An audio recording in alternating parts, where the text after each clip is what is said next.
Joseph Kabuleta, the president of a new political party that goes with the acronym NEED. Now, we ask ourselves, is there a need to reflect about Uganda's situation right now? I'll throw that to him. A very good morning, Joseph Kabuleta, and welcome to the program. Good morning. Thank you for having me. Happy independence. Thank you. Uganda at 60. Yeah. You've lived the greater part of these 60 years. I've lived 50 of them, yeah. No doubt about that. Let me ask you, of the 50 years that you've been around, I can say surely that 35 you were on top of the game, knowing what is happening, you understood what was going on. Just reflect on Uganda's independence within your prism, how you look at things. First of all, even when the years that I didn't live, I took time to study them and study the situation that there was. That's right. Before independence. I'd take an interest as somebody who has an interest in this country. And I found a peculiar resemblance between the time before independence and the time that we are in right now. Yeah. For instance, one of the reasons, you remember there was serious issues of, land and the Bataka movement, mostly here in Uganda. And then there was a serious problem of farmers. Bataka Bu. Bataka. Bataka is different from Bataka Bu. I said Bataka. You said Bataka. The Bataka Bu movement. Yes. Yeah. And and then there was also a big issue of farmers getting very little from their produce and Indian middlemen, especially middlemen, getting a lot of money off the farmers' hard labor and selling, of course, to the European market. And that's a system that had been set up by the colonialists, who deliberately created a three-tier system where, of course, they are the whites at the top and the Indians are in the middle and the indigenous Ugandans at the very bottom. And so those are the things that really bothered people, because it was so difficult. I asked somebody who was of age at even at the time that Amin expelled the Indians, and he told me you could not, as a black person, even start a clinic in Kampala or even a law firm. Everything was dominated by Indians. So a black doctor would go and study and somehow either work in government or work under an Indian or something. So he said there was a total domination. And of course, Indians are very bright people, to be honest. That's why they are Silicon Valley and all that. They can do all sorts of things. Yeah. In Uganda, we've known them mostly for business, but they are more than that. Their talents are multifaceted. So there was no space whatsoever, for anybody to express themselves at the time, which of course is not to say that what Amin did was right, but then also there was a reason why he did it, and only he could have done it the way he did it. But then I'm going back to independence and saying that, so the black indigenous farmer was producing all the goods that they were told to produce, which the British told us to produce, because they segmented all these countries that were under them, and each one was supposed to produce something. And of course, they gave us tea, they gave us coffee, they gave us cotton. Okay, they gave Kenya a lot of tea and other things, wheat and all that. Yeah. But now, the colonialists had a lot of power, because they even decide what sports you play. For instance, when they went to Asia, they decided to give them cricket. And now Indians play cricket because the British introduced cricket. Yeah, they actually introduced almost all the international sports. That's right. When they came here, they gave us football. Now we love football because the colonialists gave us football. If you had given us cricket, we would be like India. Cricket, So anyhow, so they gave us those things to produce, which were actually lucrative, even in their raw form, even as producers of just raw material. And, they were lucrative, because if it wasn't for the Indian businessman, the African farmer would be much better off. So now there was a fight for the Indian businessman. And that was one of the issues at independence that was raised. Now, go 60 years later to what we currently have right now, we have a scenario which is almost the same. Somebody is growing, let's say, cotton, let's say in the region of Rwenzori, that is Kasesa and the nearby places, and is selling it at very little money, and somebody who is a middleman is getting all the profit, and taking it and selling it at the market in Mombasa, or even tea, for instance. Yeah. Where you ask a farmer in Toro how much he's getting, and he's getting less than 500 shillings a kilo. After all the investment in planting, in paying reapers, in fertilizers and all that, he gets less than 500. Now that same tea is sold for about 4,700 at the Mombasa market. So somebody is benefiting of the hard labor of these people, just like it was at independence. If you go, for instance, milk in southwestern Uganda, you find that there are people buying milk there at 300 shillings or 400 shillings or 500 shillings a litre, and selling it at 2,500 in Kampala. So now somebody who raises the cows, grazes them, milks them, gets 500 shillings, that's on the higher side. And the person who just transports, freezes that milk and transports it, gets 2,000 shillings per litre. Now, the middlemen. So now we find ourselves in a very similar scenario, where the people who are doing all the hard work are getting very little. And now this has been, you know, almost created more or less in the same way as it was by the colonialists.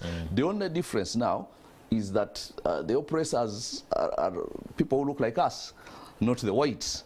And even the middlemen, they may be of whatever, you know, skin complexion, but the one thing they have in common is they have political connections.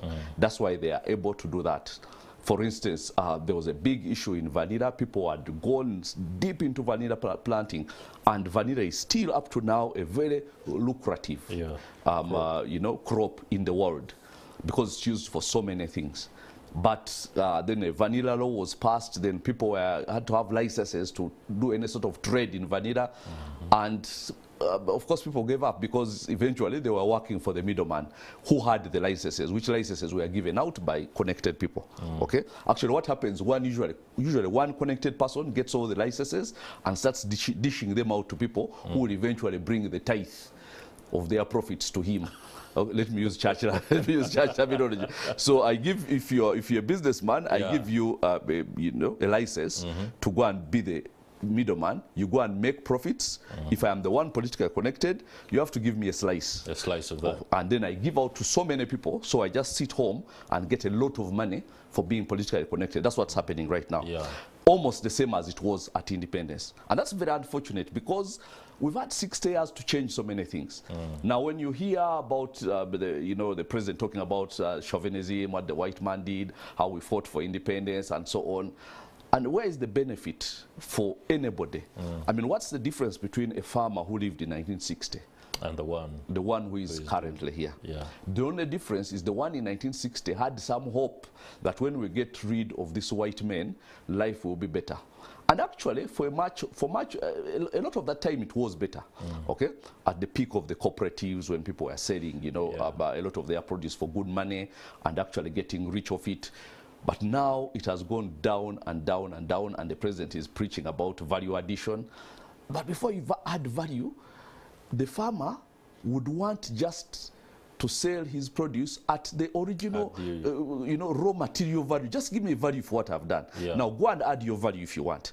But I'm not even getting a fraction of what the raw produce that I have should fetch for me. And now that's a very, very big problem. But of course, I know he uses the value addition as a diversionary thing, which is classic Museveni. So, because when you talk about, you know, then says, no, Africa is losing. And now that's the other thing. Okay, excuse me, because I'm going straight into his speech, which I find so interesting. Because well, we shall be, no doubt, let me just hold you in your tracks there before we delve into his speech. But let me just ask, with regard to your look at Uganda's situation right now in light of independence and 60 years, you seem to suggest that, well, which could be either true or debatable, that we are unable to let ourselves off the grip of neocolonialism. That what we are experiencing right now is only a modified form of rule that is conditioned and conducted, I must be very specific about that, by the white man. Well, I'm not talking about the white man because I'll tell you this. They would not have given us independence unless they knew they had set a culture where would be subservient to them economically. Almost for, I mean, the entirety of whatever. So they create a system that they will always have a control over. So the neo-colonialism is unavoidable. They establish an education system. Nobody gives you an education system that you're going to use to overthrow them.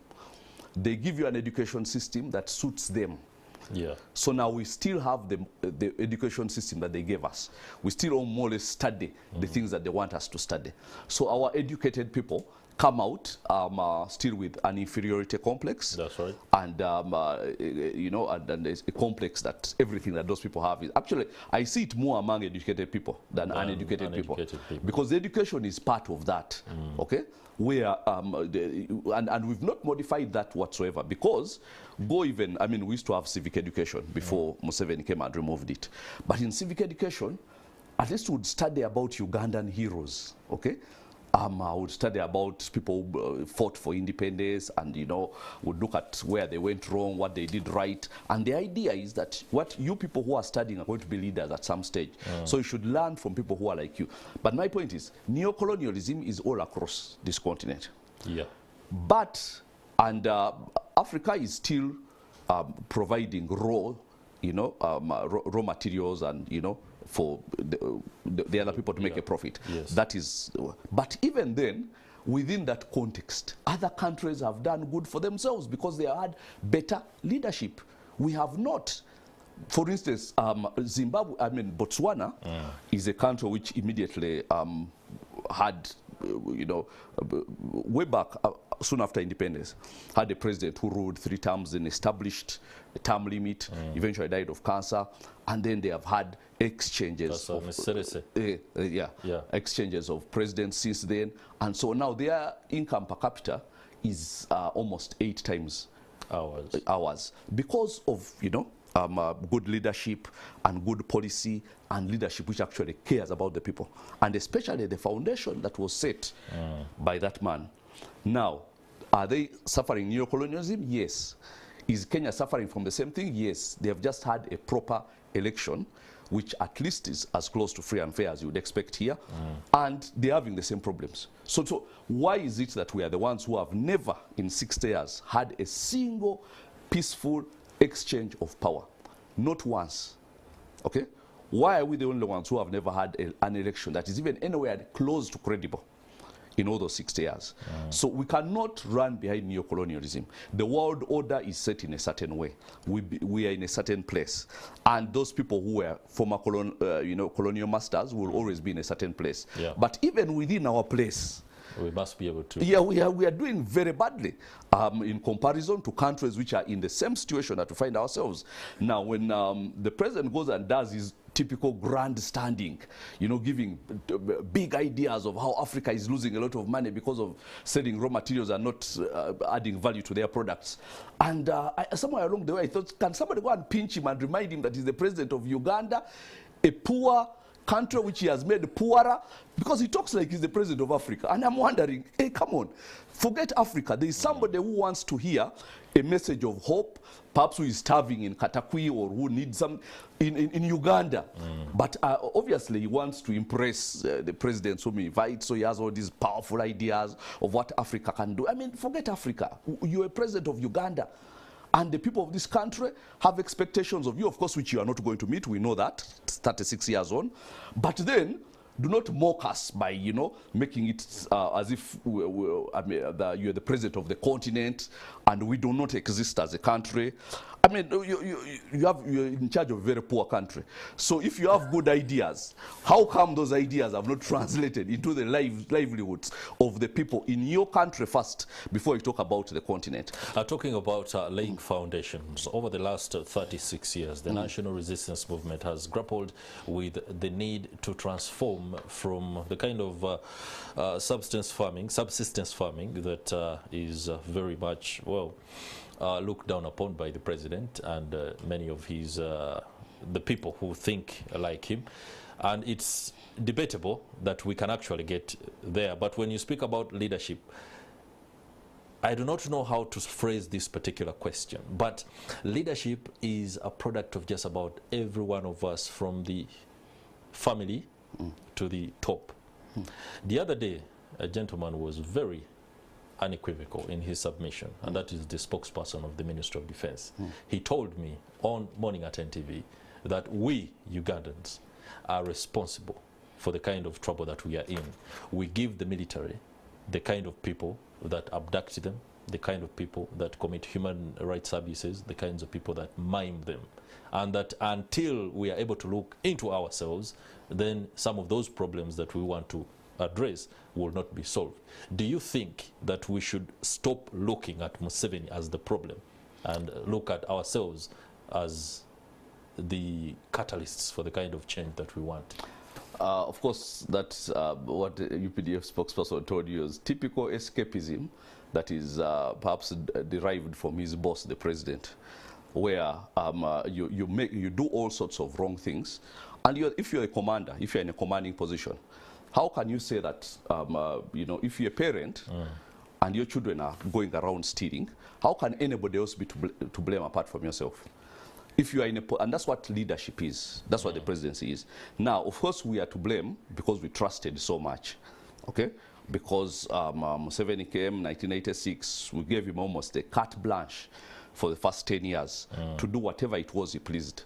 In that time, he destroyed systems quietly, without, outside of the glare of the media and so on. He personalized the army, he destroyed systems, he made himself completely in control, took control over almost everything.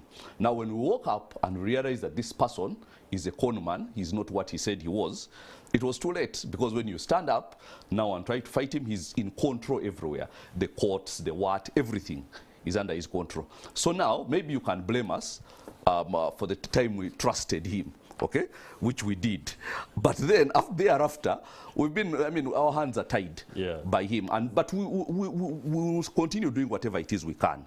That's the reality. And we'll eventually rid ourselves of this big problem. But the sort of escapism that you are the ones who send people here to the army, to who sends the, how come those people go and abduct people and they are not punished? How come we have policemen who are beating up journalists and so on, and nobody comes, and there's no sort of even reprimand, much less in prison or anything? So of course it's not us, because this is the you know, the people, and eventually we shall get a different sort of leadership. And now leadership means leadership. It means setting the direction, the course of very quickly the direction for the country. That's what it means. Now we have been we have had a leadership that has sent us in all the wrong directions. That's the reality. All right, Joseph Kabuleta, let's take a short break right now and return with this conversation, looking and reflecting on the 60 years of independence for Uganda in light of celebrations that included a feat at Kololo yesterday, with President Yoweri Museveni entertaining his guests who came from across the region and indeed Africa. Stay with us, we'll be right back.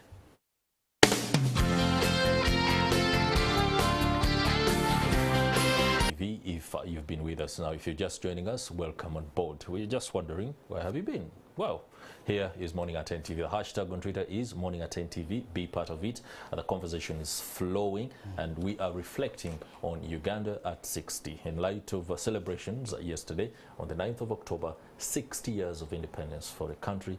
And of course, there's a lot that we heard from the president and his guests, presidents of other nations within the region and indeed across Africa. We've also heard from those that are political commentators looking at the developments within and outside of our own countries and how these provide a pattern that Uganda should be able to follow. We are talking to Joseph Kabuleta, and we are now joined by Sarah Birete, the Executive Director at the Center for Constitutional Governance. I would love to throw the very first in this segment as we return to Sarah Birete. A very good morning. Good morning. Good morning. Happy Independence. Do we have independence? Why that sigh? You know, independence in simple terms means freedom, liberty, and human dignity. Simple definition of independence. Yeah. So if you had to score our 60-year journey against these indicators of independence, I think we would put it at 30%. How do we treat each other in this country? Human rights violations, land grabbing, the way we treat our most vulnerable, the way, you know, that's how you define a society. What is the social protection of the most vulnerable people in this country?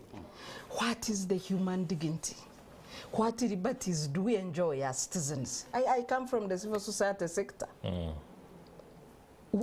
We are regulated by 11 agencies. 11 agencies regulating NGOs. Does that is a waste of taxpayers' money, first of all. That is a sign of a high level of incompetence. Because one agency can regulate an entity. Or you can have a one-stop center for people's regulation and compliance. But that's also a level of crippling down of citizens' voices in the country. You look at the state of political parties. My co-panelist comes from the political party side. Do we have parties to speak of in this country? I don't think we have any political party that can qualify as a party in an independent country. You come from the civil society, yes. And I must be very honest about the fact that the civil society in Africa is very much in bed with the West.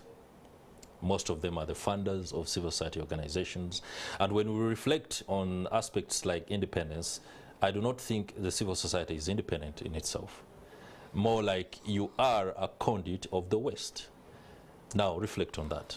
You know, Chris, if you go under the Geneva Conventions, international organizations and communities enter into partnership with people. They don't enter into partnership with the regimes. So if you have diplomatic presence in Uganda, for example, EU, which is under heavy bashing, the EU relations with Uganda are not with the NRM regime. NRM regime is just the current host.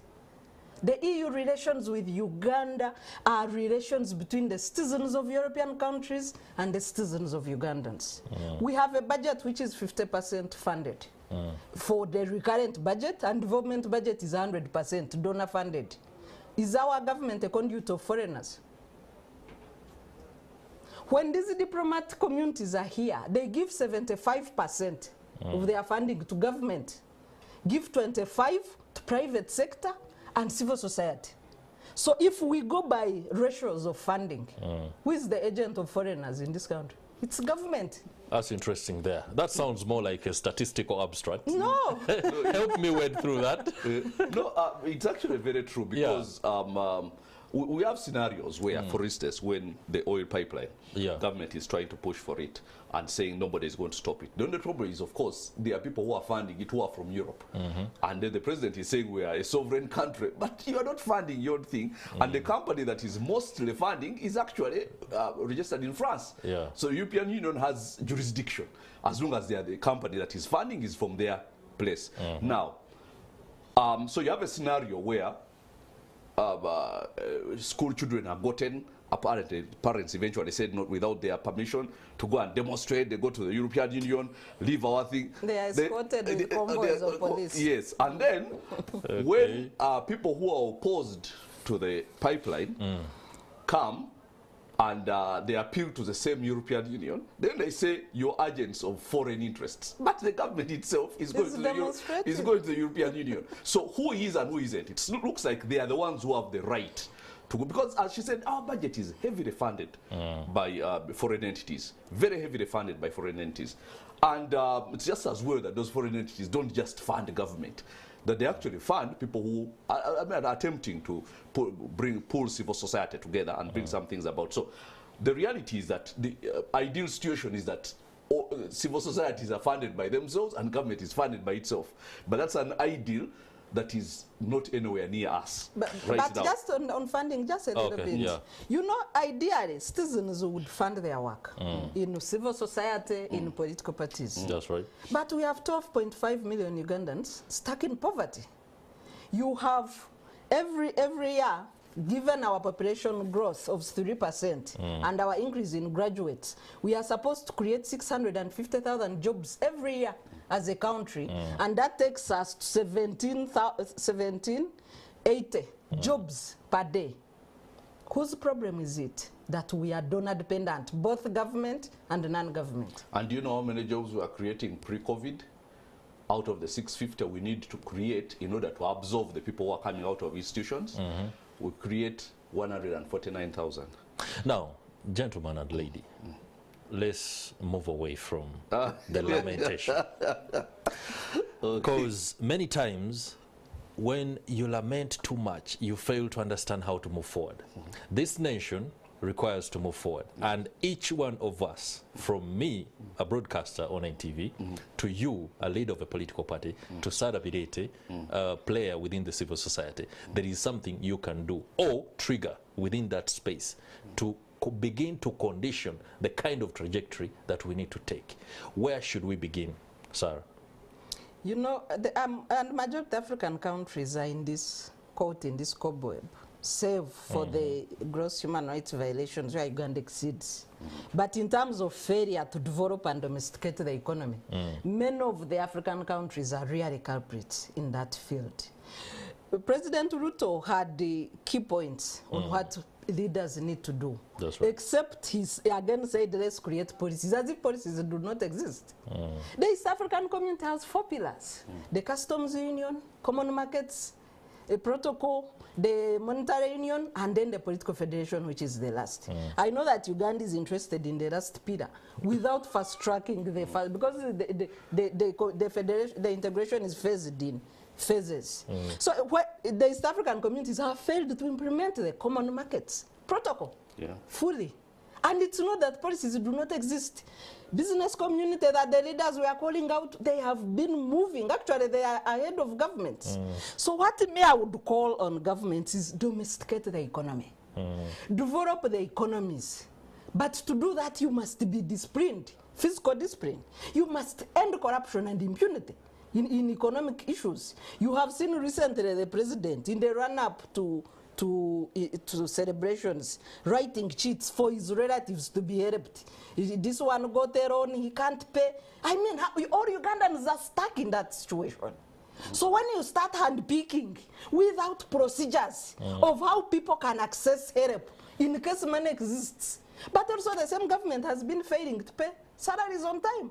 It's only now that they've sent money for salaries in this quarter. But from July, people have been struggling with the basic salaries, government workers.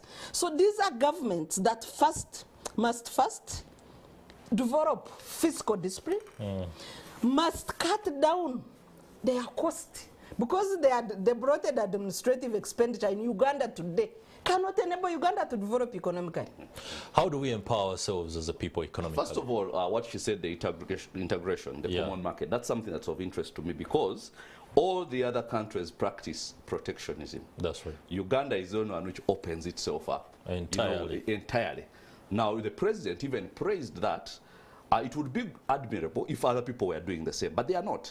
The president praised it and said that why should Ugandans buy rice expensively when Tanzania produces it cheaper, and our rice farmers who have produced rice end up with rice which they cannot sell because we are importing rice from Tanzania. He says, our brothers. The truth is, in 2015 when Magufuli became president, the first thing he did was stopping importation of agricultural produce from Uganda. They were getting a lot of maize specifically from here. He said we should produce our own maize. That's how they ended up middle income, for real. And of course he doubled down on us being middle income, but that really is baloney. Because, I mean, these are not things, okay, maybe COVID taught people that you can come up with fake figures and push people in a certain direction based on fake figures. But, I mean, what was our GDP per capita in 2019? I mean, what percentage of growth should we have to have reached the 45 $45 billion GDP? It doesn't add up, just that simple. Because we should have perhaps moved at 10-12% to come from where we were to where he says we are, and yet we haven't been moving at that percentage. Actually, we were less than 5 during COVID. So how do we jump there? But anyway, this whole lack of protection, Kenya practices extreme protectionism. When they didn't want maize from Uganda, they said it had a lot of aflatoxins. Okay, theirs have has more aflatoxins than ours. When they didn't want eggs? And when they didn't want eggs, they come up with something. Now, even at the Mombasa port, Ugandan businessmen are complaining they are being very badly treated. These are not good neighbors, business-wise. But because they are watching their own lane, trying to develop themselves, it's Uganda where we open ourselves up for the job market. Anybody can come and get a job. We open ourselves up to every agricultural produce and everything. And other countries are not reciprocating. So how are we going to develop when it is one-sided love? That's what it is. There is no relationship that works on one-sided love. Interesting. So, okay, let me throw this to Sarah. When the president speaks about the fact that he is dismayed and uncomfortable about the comprador actors and agents that seem to be apparently frustrating his work, including the fact that the European Union is on looking down to frustrate his efforts that he says could tilt him towards Russia. We've already seen that happening. The congratulatory message from Vladimir Putin speaking of the fact that he appreciates the friendly relations, but he's more hinged on aspects that will ensure regional security and stuff like that. Where is the president? Well, it's a question that somebody out there listening might be like, but Chris, we ask this question a lot. Where is the president going wrong?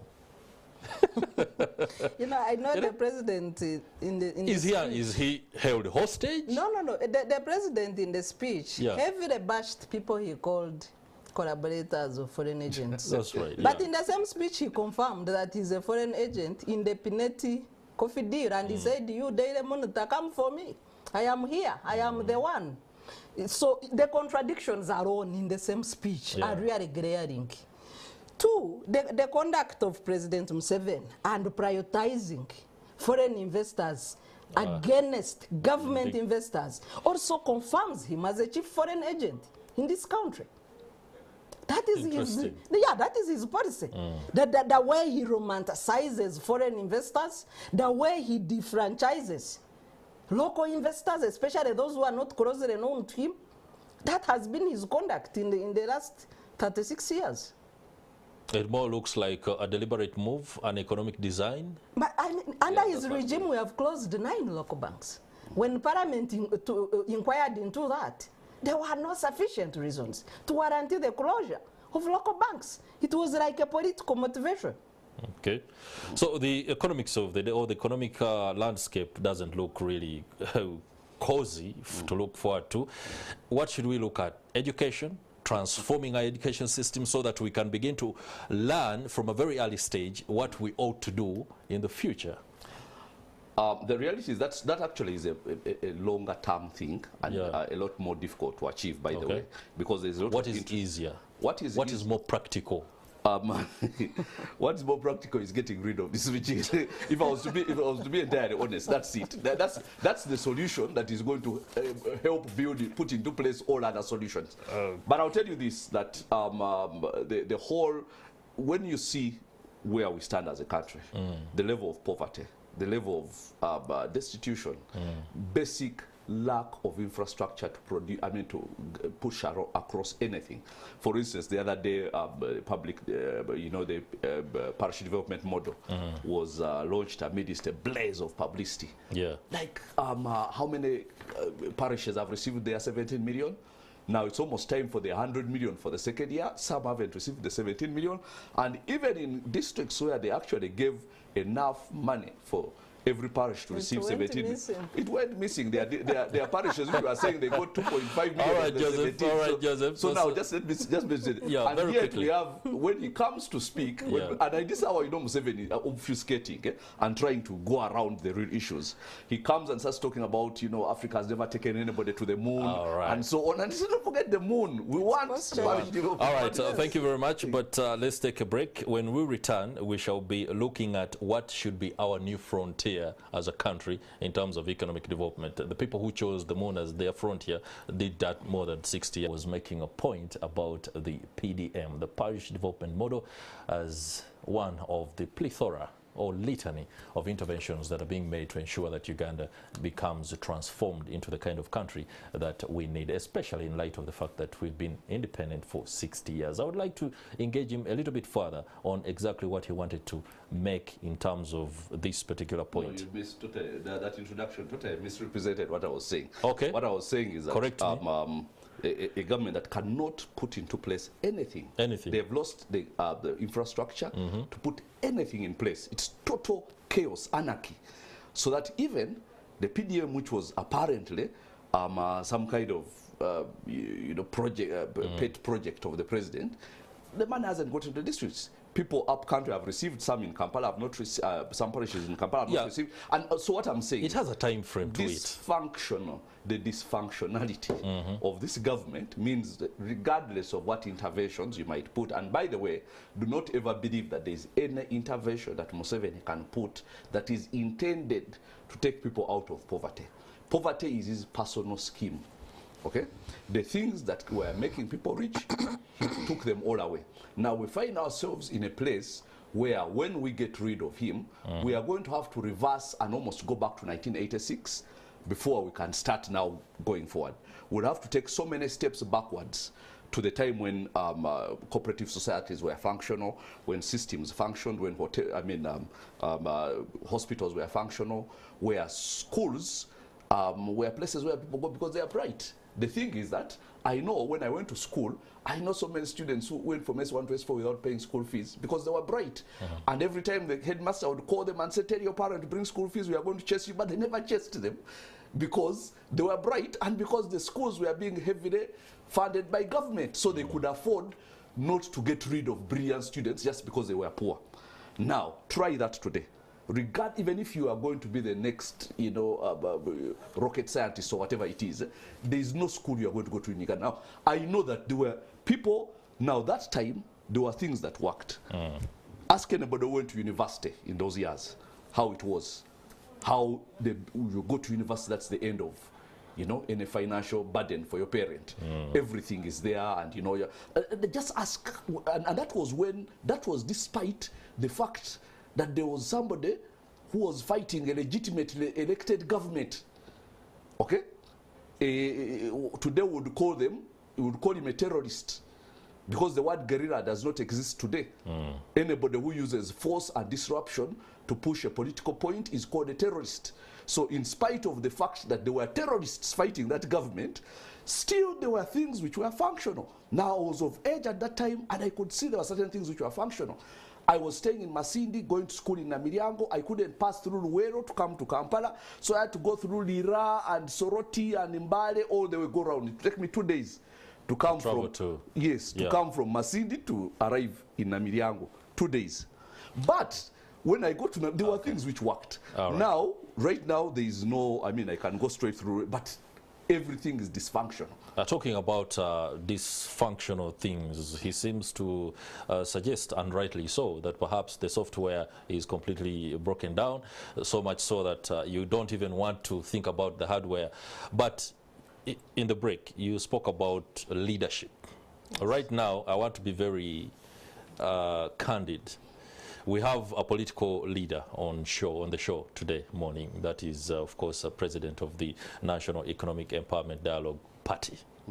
When you look at the leaders we have right now, if, for example, the argument that President Yoweri Museveni could be the problem is put out of the picture, who can lead this country, or what set of persons can lead this country and be able to say, here is the direction we are taking, and this is what is going to take us forward? President Museveni, maybe to give credit to him, there are things he has achieved. No doubt.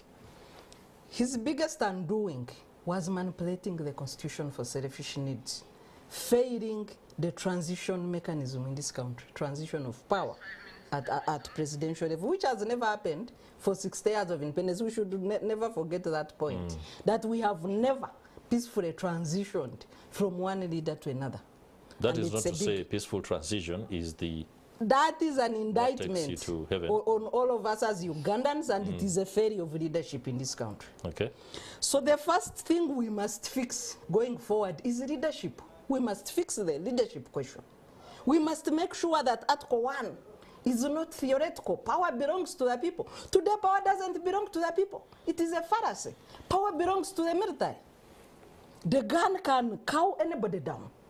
The gun has the power. And even when you thought the gun would restrain, the people with the gun would restrain themselves, they attacked Parliament during the removal of age limit, meaning they are superior to the Constitution. So before we fix the leadership questions in this country, the rest of the things is a waste of time because the system cannot hold. The moral fiber has broken down. As Joseph said it, even if the parish development model is good, this regime cannot implement it because of corruption and impunity. Simple. You know, there was a scenario in 1967 when Obote abrogated the constitution, something which Museveni has pointed at a lot as well. We fought Obote and all that, which he has done worse. But there was a scenario where the MPs got the new constitution in their pigeonholes. It was changed, and this is the new constitution. Everybody, this is what we are going by. And they asked one minister that, have you read the new constitution? He said, I haven't, but I support it.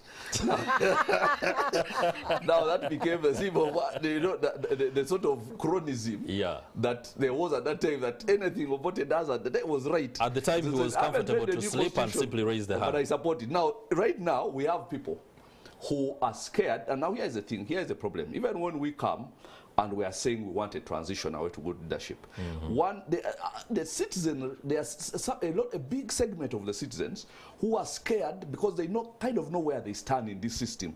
So they are scared of the future. They don't know where they will stand in the future, and a sort of an unknown future. So they kind of hold on to this system. Some of them even oil it and try to pretend that, keep it around, because they're saying, at least here I know I'm going to get something here and so on, until everybody is convinced that actually we can create a Uganda that is better for everybody, okay? And that they do not have to hold on to a rotting system because they don't know what the new system will bring for them. Then we are afraid of the unknown. Yeah, so many people are afraid of the unknown, and that's why they actually hold on to this thing. And actually, Museveni has done that, trying to make sure that scaring people. Okay, you're getting fear. They're instilling fear. Let's give the final word to Sarah Birete to, well, more like it, wrap this up and show us the way forward. To me, I think the picture at Kororo yesterday was a demonstration that the people had nothing to celebrate. The chairs were largely empty. I know there were excuses of COVID and Ebola, but I want to remind citizens that during swearing in 2021, we were under partial lockdown because of COVID, but Kororo was full. So you cannot today say Kororo is empty because citizens have nothing to celebrate, that the reason is COVID, which is no longer existing. So Ugandans, this independence belongs to you. You must make sure you get your freedom, you get your liberties, you get your human dignity. In the absence of that, we have no independence to celebrate as a country. All right, reflecting on 60 years of Uganda's independence, Joseph Kabuleta and Sarah Birete, many thanks for the insight and perspective. This discussion cannot be exhausted in a single day. We failed to exhaust it for the last how many years? 36. We do hope, of course, that those that come after us shall be able to project a new kind of direction for the country, but most importantly, you as an individual, before you look at who must be able to change the situation by doing the right thing at the right time, because it goes a long way in ensuring that if one person does the right thing and so many people do the right thing, then perhaps we will be able to move the way we want to move. Otherwise, sometimes others say the blame game doesn't count. That's it for this edition of Morning at NTV. It's been a pleasure having your company as always. It's a bright Monday and a glorious day, no doubt. We hope when you go out there, you will reflect on a lot of things, especially in light of the fact that Uganda is now 60 years independent. Good morning.